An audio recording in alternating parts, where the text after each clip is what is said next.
জামাতে ইসলামের জোটে এনসিপি, কার লাভ কার ক্ষতি? সহজ বাংলায় বলতে গেলে লাভ আসলে এনসিপির, জামাতেরও লাভ আছে, তবে ক্ষতি কার হবে সেটা নিয়ে ব্যাপক আলোচনার দরকার আছে।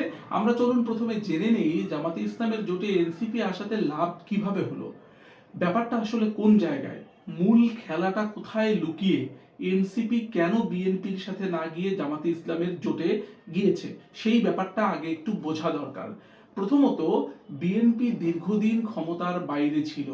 এখন বিএনপির এক একটি আসনে বিদ্রোহী প্রার্থী সহ প্রপার নমিনেশন দিতেই বিএনপির হিমশিম খেতে হয়েছে। জোটের শরিক দলগুলোকে সবার জন্য আসন ছাড়া বিএনপির জন্য কঠিন হয়ে গিয়েছে। এমনকি দেখেছি আমরা বিএনপির ব্যারিস্টার রুমিন ফারহানাও নমিনেশন পাননি এবং তিনি বিদ্রোহী প্রার্থী বা স্বতন্ত্র প্রার্থী হিসেবে তার আসনে নির্বাচন করবেন। এমতাবস্থায় জুলাই গণ অভ্যুত্থানের পক্ষের অন্যতম প্রধান শক্তি বা রাজনৈতিক দল এনসিপি যদি বিএনপিতে যোগ দিত, বিএনপি সত্যি সত্যি তাদের জন্য কি কোনো আসন বরাদ্দ রাখতে পারতেন? এবং তাছাড়া ঢাকার বেশ কয়েকটি আসনে জামাতে ইসলাম থেকে যেরকম তারা আসন ছাড় পেয়েছেন, বিএনপিতে গেলে এইরকম গুরুত্বপূর্ণ আসনগুলো কি তারা পেতেন? পেতেন না। সত্যিকার অর্থে বিএনপির পক্ষে এতদিন পর নির্বাচন করে জোটের শরিক দলগুলোর জন্যই যেখানে আসন ছাড়তে খুব কঠিন হয়ে যাচ্ছে, সেখানে এনসিপির জন্য ভালো সংখ্যক আসন বরাদ্দ করার মতো কোনো সুযোগ ছিল না। আর তাছাড়া জুলাই সনদ বাস্তবায়ন গণভোট নিয়ে বিএনপি এবং এনসিপির ভিতরে একটি দূরত্ব তৈরি হয়েছে। এবার আসুন তাহলে জামাতে ইসলামের জোটে যাওয়া তাদের জন্য লাভজনক কিনা। প্রথম কথা, জোটে যাওয়াটাই জরুরি ছিল কিনা। হ্যাঁ, এনসিপির জন্য জোটে যাওয়াটা খুব জরুরি ছিল। কেন জরুরি ছিল? কারণ কোনো নির্দিষ্ট সংখ্যক জোটে যদি তারা না যায়, অন্তত পক্ষে ভালো জোট, যে জোটের একটা ভোট ব্যাংক রয়েছে, সেখানে যদি না যায়, তাহলে যে ব্যাপারটা ঘটতো, এককভাবে নির্বাচন করে এনসিপি শাপলাকলি প্রতীক নিয়ে এই জুলাই গণ অভ্যুত্থানের অন্যতম প্রধান যে স্টেক হোল্ডার, তাদের কারোরই আসলে নির্বাচিত হবার তেমন কোনো সম্ভাবনা ছিল না। কারণ এনসিপির নিজস্ব ভোট ব্যাংক নেই। হয়তো কিছু সংখ্যক ভোট তারা পেত, তরুণদের কিছু সংখ্যক ভোট তারা নিজেদের বাক্সে ভরতে পারত, কিন্তু আদতে জয়ী হওয়ার জন্য বা কোনো আসনে নির্বাচিত হবার মতো ভোট তাদের হাতে থাকতো না। ব্যাপারটা তাহলে কি? ব্যাপারটি হলো এমন একটি জোটের সঙ্গে তাদেরকে যেতে হবে যে জোটের একটি ভোট ব্যাংক রয়েছে এবং বিশ্বস্তভাবে সেই ভোট ব্যাংকটি তাদেরকেই ভোট দিবে এমন বিশ্বাস রাখা যাবে। তাহলে বিএনপির জোটে গেলে, যেখানে বিএনপির এক একটি আসনে বিদ্রোহী প্রার্থীরাই তাদের নিজেদের ভোট ব্যাংকে কেড়ে নেওয়ার চিন্তা করছে, সেখানে এককভাবে এনসিপিকে ওই আসনে ভোট দেবার কোনো সম্ভাবনা ছিল না। জামাতে ইসলামের জোটে যোগদান করার ফলে যেটা হলো, অ্যাটলিস্ট জামাত শিবিরের যে বান্ধা ভোটাররা রয়েছে, সেই বান্ধা ভোটাররা সাংগঠনিক শৃঙ্খলা বজায় রাখার জন্য হলেও সেই এনসিপির প্রার্থীকে ভোট দিত এবং সেখানে একটা ভালো সংখ্যক ভোট ব্যাংক তারা নিজেদের বাক্সে পুড়তে পারত। তাতে জুলাই আন্দোলনের সামনে থেকে নেতৃত্ব দেয়া যে মুখগুলো, তাদের কারো কারো সংসদ সদস্য নির্বাচিত হবার একটা সম্ভাবনা তৈরি হলো।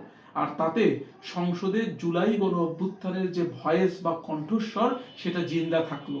জুলাইকে নিয়ে কথা বলার মতো মানুষ থাকার সুযোগ তৈরি হলো এবং জামাতে ইসলামী যে তাদেরকে দলীয় শৃঙ্খলা বা দলীয় আদেশ মেনে ভোট দেবেই, সেটা ইতিমধ্যে আমরা টের পেয়েছি।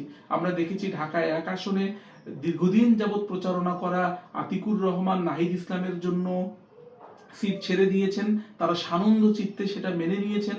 ঢাকা ৮ আসনে নাসির উদ্দিন পাটোয়ারিকে হেলাল উদ্দিন, যিনি টকশোতে জনপ্রিয় হয়ে উঠেছিলেন, তিনি আসন ছেড়ে দিয়েছেন, তারা কোলাকুলি করেছেন।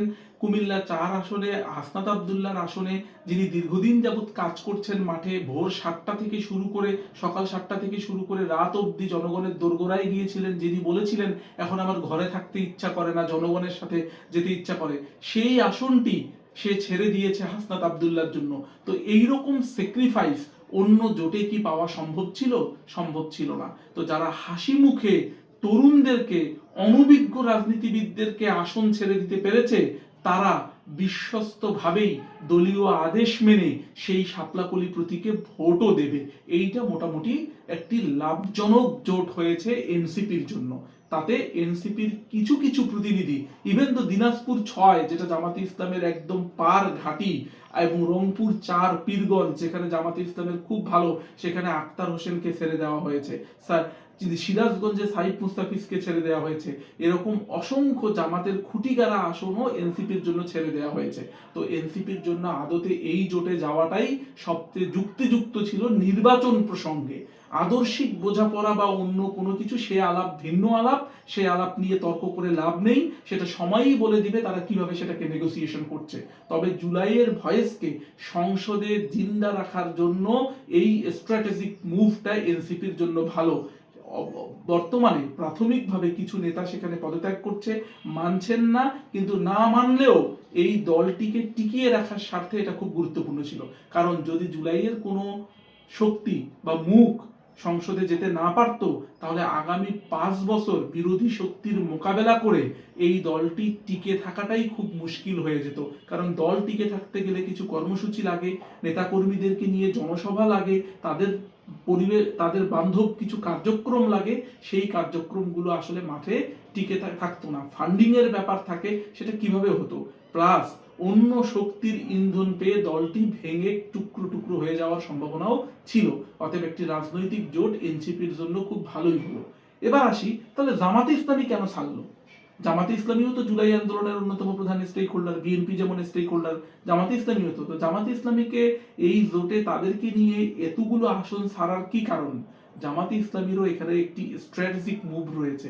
জামাতে ইসলামী দেখাতে পারলো তরুণদের দল তাদের সঙ্গে রয়েছে। জুলাই গণ অভ্যুত্থানের অন্যতম প্রধান স্টেক হোল্ডার এবং জুলাইয়ের নেতৃত্ব দানকারী মুখগুলো তাদের সঙ্গে রাজনৈতিক জোটে রয়েছে। এটাও জামাতের জন্য একটা বড় শক্তি। এই শক্তি এখন বোঝা যাচ্ছে না, কিন্তু পরবর্তীতে অনেক গুরুত্বপূর্ণ হবে। যেমন বিএনপির সঙ্গে জামাতে ইসলামের 23 বছরের জোট যেমন জামাতে ইসলামকে অনেক কথা বলার সুযোগ তৈরি করে দিচ্ছে আজকে, যে আপনারা এত কথা বলছেন মুক্তিযুদ্ধ নিয়ে, তাহলে আমাদেরকে সেই সময় দলে রেখেছিলেন কেন, মন্ত্রী বানিয়েছিলেন কেন? অতএব আমার কাছে মনে হয়, এটা আমার ব্যক্তিগত বিশ্লেষণ, যে জামাতে ইসলামীতে এই তরুণদের দলটি, জুলাই গণ অভ্যুত্থানের দলটি যুক্ত হওয়াতে এনসিপির যেমন লাভ হলো, ঠিক তেমনি দীর্ঘমেয়াদে জামাতে ইসলামীও একটি বড় পরিকল্পনা করে এখানে আনতে পারলো। আর সেই সঙ্গে তো যুক্ত হয়েছে বিএনপি থেকে বের হয়ে আসা এলডিপি, কর্নেল অলির দল, এবং মেজর আখতারুজ্জামানকে জামাতে ইসলামীতে যোগদান করাতে মুক্তিযোদ্ধার দলেও আস্তে আস্তে জামাতে ইসলামী পরিণত হচ্ছে। এবি পার্টি, যেটা জামাত থেকে বেরিয়ে এসে মুজিবুর রহমান মঞ্জুর দল, তারাও এখানে যোগদান করেছেন।